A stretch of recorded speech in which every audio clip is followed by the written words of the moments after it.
Polemik pagar laut sepanjang 30,16 km di Kabupaten Tangerang, Banten kini berlanjut antara TNI dan Kementerian Kelautan dan Perikanan atau KKP. Setelah pada Sabtu kemarin, TNI AL mengerahkan 600 orang lebih untuk mencabut pagar laut yang sudah viral beberapa waktu lalu itu.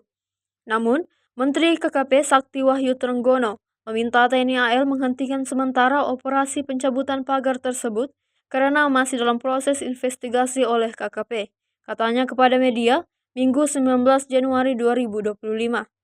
Sementara itu, Panglima TNI Jenderal Agus Subianto dilansir dari kompas.com menegaskan pembongkaran pagar laut sepanjang 30,16 km tetap berlanjut. Agus menjelaskan, pembongkaran pagar laut sesuai perintah Presiden Prabowo Subianto. Agus menyatakan pembongkaran pagar laut ditargetkan selesai secepatnya, sebab pagar laut tersebut mengganggu aktivitas nelayan setempat.